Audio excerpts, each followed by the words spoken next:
ಚಿತ್ರದುರ್ಗ ಜಿಲ್ಲೆಯ 6 ತಾಲೂಕುಗಳಲ್ಲಿ ಹಿರಿಯೂರು ತಾಲೂಕು ಕೂಡ ಒಂದು. ತಾಲೂಕಿನಲ್ಲಿ ವೇದಾವತಿ ನದಿಯ ವಾಣಿವಿಲಾಸ ಜಲಾಶಯ ಹಾಗೂ ತೇರುಮಲ್ಲೇಶ್ವರ ಸ್ವಾಮಿ ದೇವಸ್ಥಾನ ಪ್ರಮುಖವಾಗಿದೆ. ಬೆಂಗಳೂರು ಚಿತ್ರದುರ್ಗದ ರಾಷ್ಟ್ರೀಯ ಹೆದ್ದಾರಿ ಮಧ್ಯದಲ್ಲಿ ಸಿಗುವ ಹಿರಿಯೂರು ಚಿತ್ರದುರ್ಗದಿಂದ ಆಗ್ನೇಯ ಮಾರ್ಗವಾಗಿ 40 ಕಿಲೋಮೀಟರ್ ದೂರದಲ್ಲಿದೆ. ತಾಲೂಕಿನಲ್ಲಿ 4 ಹೋಬಳಿಗಳಿದ್ದು 157 ಗ್ರಾಮಗಳಿವೆ. ಈ ವಿಧಾನಸಭಾ ಕ್ಷೇತ್ರದಲ್ಲಿ 2023ರ ಚುನಾವಣೆಯಲ್ಲಿ ಕಾಂಗ್ರೆಸ್ ಅಭ್ಯರ್ಥಿಯಾಗಿದ್ದ ಡಿ ಸುಧಾಕರ್ ಗೆಲುವು ಸಾಧಿಸಿದ್ರು.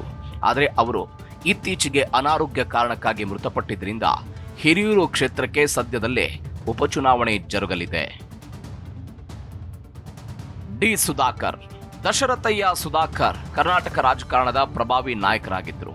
ಇತ್ತೀಚಿನ ತನಕ ಕರ್ನಾಟಕ ಸರ್ಕಾರದ ಯೋಜನೆ ಮತ್ತು ಸಾಂಖ್ಯಿಕ ಸಚಿವರಾಗಿ ಕಾರ್ಯನಿರ್ವಹಿಸಿದ್ರು. ಮೇ 10, 2026ರಂದು ಅನಾರೋಗ್ಯದಿಂದ ನಿಧನರಾದ ಇವರು ಜಾತಿ ರಾಜಕಾರಣವನ್ನು ಮೀರಿ ಜನರ ವಿಶ್ವಾಸ ಗಳಿಸಿದ್ದ ಜನಪ್ರಿಯ ನಾಯಕ. ತಮ್ಮ ಚಿಕ್ಕಪ್ಪ ಹಾಗೂ ಮಾಜಿ ಶಾಸಕ ಎನ್ ಜಯಣ್ಣ ಅವರ ಮಾರ್ಗದರ್ಶನದಲ್ಲಿ ರಾಜಕೀಯದ ಒಡನಾಟ ಬೆಳೆಸಿಕೊಂಡರು. ಡಿ ಸುಧಾಕರ್ ಅವರು ಮೊದಲ ಬಾರಿಗೆ 2004ರ ವಿಧಾನಸಭಾ ಚುನಾವಣೆಯಲ್ಲಿ ಚಳ್ಳಕೆರೆ ಕ್ಷೇತ್ರದಿಂದ ಕಾಂಗ್ರೆಸ್ ಅಭ್ಯರ್ಥಿಯಾಗಿ ಸ್ಪರ್ಧಿಸಿ ಭರ್ಜರಿ ಜಯ ಸಾಧಿಸುವ ಮೂಲಕ ವಿಧಾನಸಭೆ ಪ್ರವೇಶ ಮಾಡಿದರು. ಕ್ಷೇತ್ರ ಪುನರ್ವಿಂಗಡಣೆ ಪ್ರಕ್ರಿಯೆಯಲ್ಲಿ ಚಳ್ಳಕೆರೆ ಕ್ಷೇತ್ರ ಪರಿಶಿಷ್ಟ ಪಂಗಡಕ್ಕೆ ಮೀಸಲಾದ ಕಾರಣ ಇವರು ಸಾಮಾನ್ಯ ಕ್ಷೇತ್ರವಾಗಿದ್ದ ಹಿರಿಯೂರಿಗೆ ತಮ್ಮ ರಾಜಕೀಯ ನೆಲೆಯನ್ನ ಬದಲಾಯಿಸಿದ್ರು. 2008ರಲ್ಲಿ ಕಾಂಗ್ರೆಸ್ ಪಕ್ಷ ಇವರಿಗೆ ಟಿಕೆಟ್ ನಿರಾಕರಿಸಿದಾಗ ಹಿರಿಯೂರಿನಿಂದ ಪಕ್ಷೇತರ ಅಭ್ಯರ್ಥಿಯಾಗಿ ಸ್ಪರ್ಧಿಸಿ ಅತ್ಯಂತ ಕಠಿಣ ಪರಿಸ್ಥಿತಿಯಲ್ಲೂ ಜಯಬೇರಿ ಬಾರಿಸಿದ್ರು. 2008ರಲ್ಲಿ ಬಿಜೆಪಿಗೆ ಬಹುಮತದ ಕೊರತೆ ಇದ್ದಾಗ ಬೆಂಬಲ ನೀಡಿದ 5 ಜನ ಪಕ್ಷೇತರಲ್ಲಿ ಇವರು ಕೂಡ ಒಬ್ಬರಾಗಿದ್ರು. ಈ ವೇಳೆ ಯಡಿಯೂರಪ್ಪ ಸಂಪುಟದಲ್ಲಿ ಸಮಾಜ ಕಲ್ಯಾಣ ಮತ್ತು ಮುಜರಾಯಿ ಸಚಿವರಾಗಿ ಜವಾಬ್ದಾರಿ ನಿರ್ವಹಿಸಿದರು. ನಂತರ ಮತ್ತೆ ಕಾಂಗ್ರೆಸ್ ಸೇರ್ಪಡೆಯಾದ ಇವರು ಸಿದ್ದರಾಮಯ್ಯನವರ ಮೊದಲ ಅವಧಿಯ ಮಂತ್ರಿಮಂಡಲದಲ್ಲಿ ಯುವ ವ್ಯವಹಾರಗಳು ಮತ್ತು ಕ್ರೀಡಾ ಸಚಿವರಾಗಿ ಕಾರ್ಯನಿರ್ವಹಿಸಿದರು. ಕಾಂಗ್ರೆಸ್ ಟಿಕೆಟ್ ಪಡೆದು ಜೆಡಿಎಸ್ನ ಹಿರಿಯ ನಾಯಕ ಎ ಕೃಷ್ಣಪ್ಪ ಅವರ ವಿರುದ್ಧ ರೋಚಕ ಗೆಲುವು ಸಾಧಿಸಿದರು. 2018ರಲ್ಲಿ ಬಿಜೆಪಿಯ ಕೆ ಪೂರ್ಣಿಮಾ ಶ್ರೀನಿವಾಸ್ ವಿರುದ್ಧ ಮೊದಲ ಬಾರಿಗೆ ಸೋಲು ಅನುಭವಿಸಿದರು. 2023ರಲ್ಲಿ ಅದೇ ಎದುರಾಳಿ ಪೂರ್ಣಿಮಾ ಅವರ ವಿರುದ್ಧ 30,000ಕ್ಕೂ ಹೆಚ್ಚು ಮತಗಳ ಭಾರಿ ಅಂತರದಿಂದ ಜಯಗಳಿಸಿ ಭರ್ಜರಿ ಪುನರ್ ಆಗಮನವಾಗಿದ್ದರು. ಕ್ಷೇತ್ರದ ರಾಜಕೀಯ ಇತಿಹಾಸ. ಹಿರಿಯೂರು ಕ್ಷೇತ್ರದಲ್ಲಿ ಈ ತನಕ 15 ಚುನಾವಣೆಗಳು ನಡೆದಿವೆ. ಇದು 1957 ಮತ್ತು 1962ರಲ್ಲಿ ಸಾಮಾನ್ಯ ಕ್ಷೇತ್ರವಾಗಿತ್ತು. 1967ರಿಂದ 2004ರ ತನಕ ಪರಿಶಿಷ್ಟ ಜಾತಿಗೆ ಮೀಸಲಾಗಿತ್ತು. ಕ್ಷೇತ್ರದಲ್ಲಿ ಕಾಂಗ್ರೆಸ್ 9 ಬಾರಿ ಅಧಿಕಾರಕ್ಕೆ ಬಂದಿದ್ರೆ ಪ್ರಜಾ ಸೋಷಿಯಲಿಸ್ಟ್ ಪಾರ್ಟಿ 1 ಸಲ, ಜೆಡಿಎಸ್ 2 ಸಲ, ಬಿಜೆಪಿ 1 ಸಲ ವಿಜಯ ಸಾಧಿಸಿದೆ. ಇದರಲ್ಲಿ ಕೆಎಚ್ ರಂಗನಾಥ್ ಕಾಂಗ್ರೆಸ್ನಿಂದ 5 ಸಲ, ಡಿ ಮಂಜುನಾಥ್ ಕಾಂಗ್ರೆಸ್, ಜನತಾದಳ ಮತ್ತು ಜೆಡಿಎಸ್ನಿಂದ 3 ಸಲ ಹಾಗೂ ಡಿ ಸುಧಾಕರ್ 3 ಸಲ ಒಮ್ಮೆ ಪಕ್ಷೇತರ 2 ಬಾರಿ ಕಾಂಗ್ರೆಸ್ನಿಂದ ಆಯ್ಕೆಯಾಗಿದ್ದಾರೆ. ಹಿರಿಯೂರು ವಿಧಾನಸಭಾ ಕ್ಷೇತ್ರ ಮೊದಲ 10 ವರ್ಷ ಸಾಮಾನ್ಯ ಕ್ಷೇತ್ರವಾಗಿತ್ತು. 1952ರಲ್ಲಿ ದ್ವಿಸದಸ್ಯತ್ವದ ಕ್ಷೇತ್ರವಾಗಿದ್ದ ಇಲ್ಲಿಂದ ವಿ ಮಸಿಯಪ್ಪ ಮತ್ತು ಟಿ ಹನುಮಯ್ಯ ಶಾಸಕರಾಗಿದ್ದರು. 1957ರಲ್ಲಿ ನಡೆದ ಚುನಾವಣೆಯಲ್ಲಿ ಕೆ ಕೆಂಚಪ್ಪ ಎನ್ನುವವರು ಪ್ರಜಾ ಸೋಷಿಯಲಿಸ್ಟ್ ಪಾರ್ಟಿಯಿಂದ ಸ್ಪರ್ಧಿಸಿ 21,249 ಮತಗಳನ್ನು ಪಡೆದರು. ವಿ ಮಸಿಯಪ್ಪ ಎನ್ನುವವರು ಕಾಂಗ್ರೆಸ್ನಿಂದ ಸ್ಪರ್ಧಿಸಿ 20,998 ಮತಗಳನ್ನು ಪಡೆದು ಕೇವಲ 251 ಮತಗಳ ಅಂತರದಿಂದ ಸೋಲು ಅನುಭವಿಸಿದರು.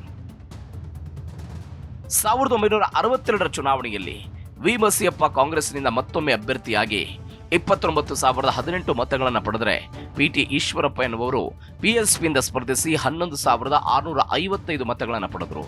ಆ ಮೂಲಕ 17,363 ಮತಗಳ ಅಂತರದಿಂದ ಪರಾಭವಗೊಂಡರು. 1967ರಲ್ಲಿ ಕ್ಷೇತ್ರ ಪುನರ್ವಿಂಗಡಣೆಗೊಂಡು ಸಾಮಾನ್ಯ ಕ್ಷೇತ್ರ ಎಸ್ಸಿ ಮೀಸಲು ಕ್ಷೇತ್ರವಾಗಿ ಬದಲಾಯಿತು.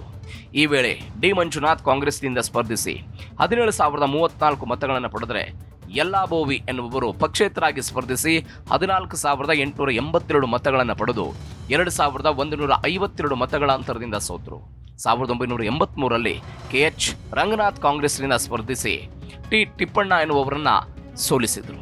1985ರಲ್ಲಿ ಕೆಎಚ್ ರಂಗನಾಥ್ ಸಂಸದರಾಗಿದ್ದ ಕಾರಣ ಸಾಮಾನ್ಯ ಕಾರ್ಯಕರ್ತನಾಗಿದ್ದ ಆರ್ ರಾಮಯ್ಯ ಎನ್ನುವವರು ಕಾಂಗ್ರೆಸ್ನಿಂದ ಸ್ಪರ್ಧಿಸಿ ಜನತಾ ಪಕ್ಷದ ಪಿಪ್ಪಣ್ಣ ಅವರನ್ನ ಸೋಲಿಸಿದರು. 1989ರಲ್ಲಿ ಮತ್ತೊಮ್ಮೆ ವಿಧಾನಸಭಾ ಚುನಾವಣೆಗೆ ಕೆಎಚ್ ರಂಗನಾಥ್ ಸ್ಪರ್ಧೆ ಮಾಡಿದರು.